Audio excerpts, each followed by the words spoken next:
क्या आप यह विश्वास कर सकते हैं कि ऐसी उम्र जब हम और आप खुद को पूरी जिंदगी के लिए तैयार करते हैं, या जब हम सब कड़ाके की ठंड में रजाई में दुबके रहते हैं, और जब बरसात के दिनों में नम हवा अलसाकर हमारे दिमाग पर नशे की तरह छा रही होती हैं।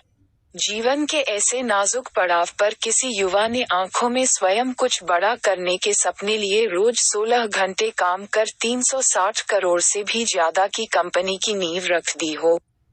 ऐसा कर दिखाया है उड़ीसा के रितेश अग्रवाल ने, जिन्होंने 20 वर्ष की कम उम्र में ओयो रूम्स नाम की कंपनी की शुरुआत कर बड़े बड़े अनुभवी उद्यमियों और निवेशकों को भी आश्चर्यचकित कर दिया। ओयो रूम्स का मुख्य उद्देश्य ट्रैवलर्स को सस्ते दामों पर बेहतरीन मूलभूत सुविधाओं के साथ देश के बड़े शहरों के होटलों में कमरा उपलब्ध कराना है। व्यक्तिगत तौर पर रितेश सामान्य बुद्धि वाले युवा हैं। दिखने में पतले, लंबे और बिखरे बालों वाले, बिल्कुल किसी कॉलेज के आम विद्यार्थी की तरह। लेकिन कभी कभी सामान्य से दिखने वाले लोग भी ऐसे काम कर जाते हैं जिसकी आपको उम्मीद नहीं होती। रितेश भी एक ऐसे ही युवा उद्यमी है, जिन्होंने मात्र 21 साल की छोटी सी उम्र में अपने अनुभव, सही अवसर को पहचानने की क्षमता और मेहनत के बल पर अपने विचारों को वास्तविकता का रूप दे दिया। युवा उद्यमी की बिजनेस यात्रा। रितेश अग्रवाल ने बिजनेस के बारे में सोचने और समझने का काम कम उम्र में ही शुरू कर दिया था।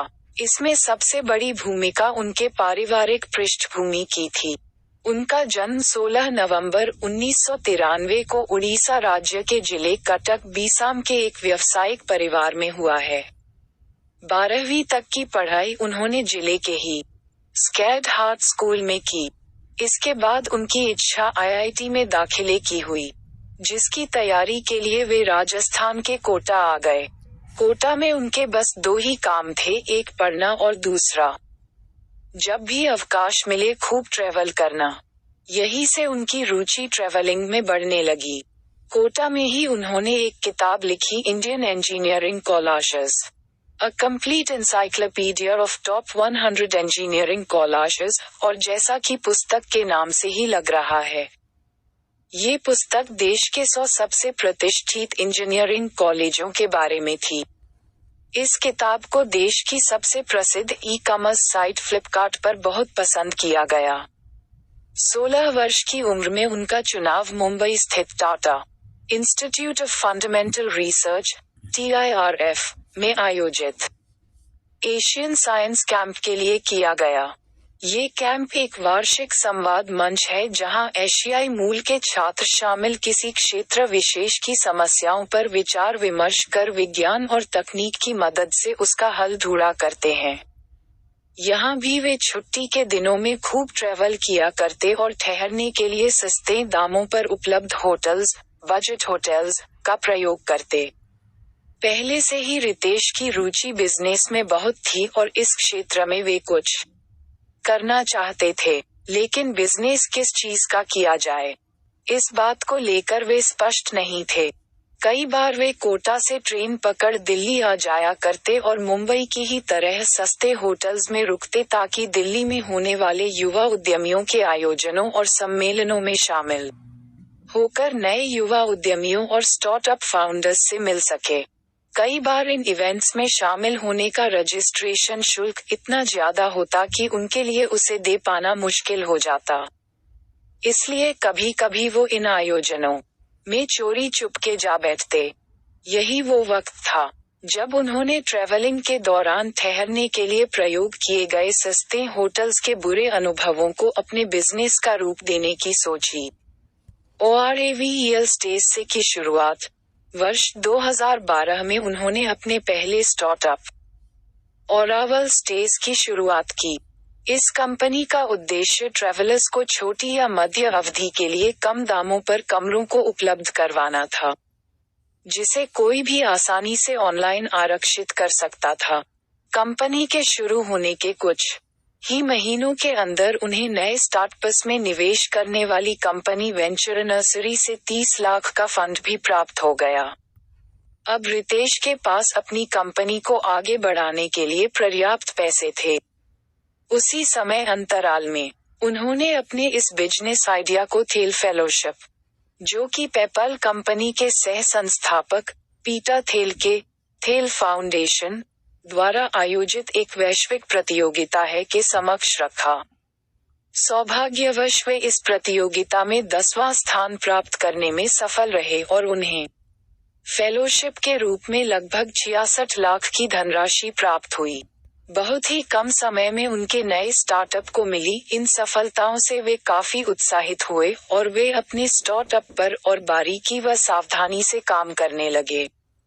लेकिन पता नहीं क्यों उनका ये बिजनेस मॉडल अपेक्षित लाभ देने में असफल रहा और ओरावेल स्टे धीरे धीरे घाटे में चला गया।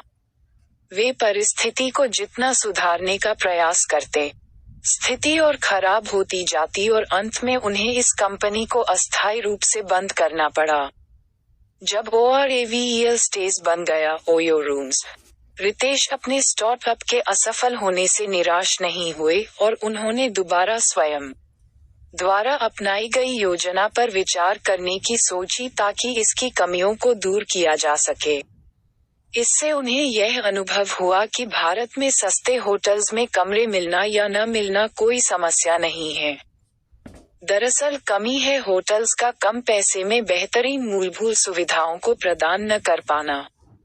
विचार करते हुए उन्हें अपनी यात्राओं के दौरान बजट होटल्स में ठहरने के उन अनुभवों को भी याद किया जब उन्हें कभी कभी बहुत ज्यादा पैसे देने के बाद भी गंदे और बदबूदार कमरे मिलते और कभी कभी कम पैसों में ही आरामदायक और सुविधापूर्ण कमरे मिल जाते।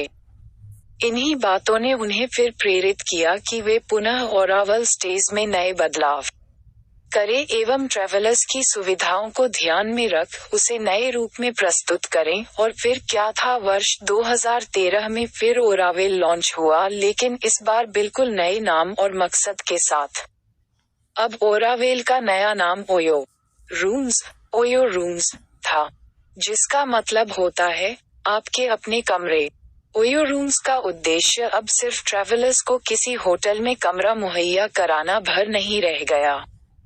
अब वह होटल के कमरों की और वहां मिलने वाली मूलभूत सुविधाओं की गुणवत्ता का भी ख्याल रखने लगे और इसके लिए कंपनी ने कुछ मानकों को भी निर्धारित किया।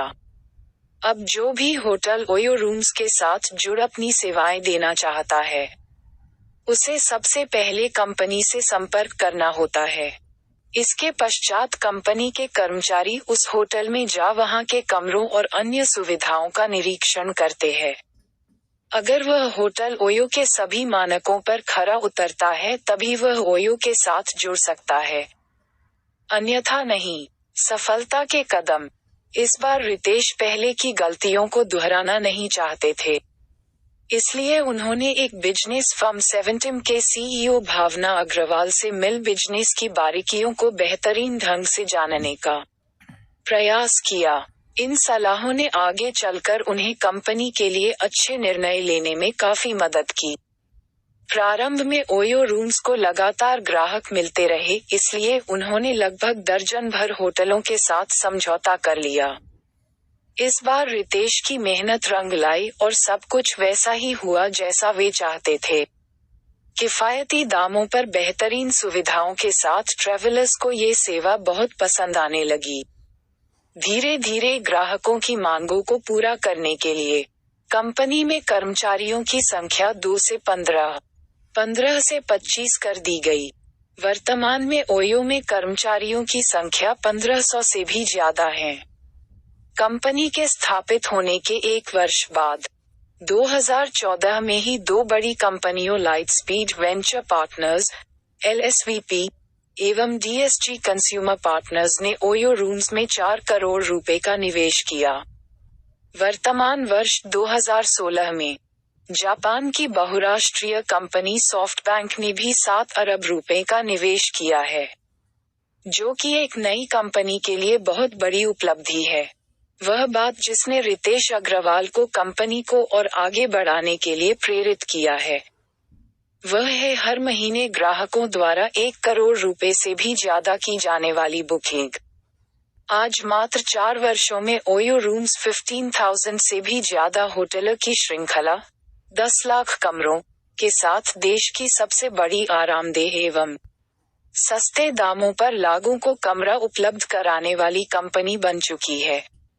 रितेश अग्रवाल की यह कंपनी भारत के शीर्ष स्टार्टअप कंपनियों में से एक है। इसी वर्ष कंपनी ने मलेशिया में भी अपनी सेवाएं देना प्रारंभ कर दिया है और आने वाले समय में अन्य देशों में भी अपनी पहुंच बनाने जा रही है।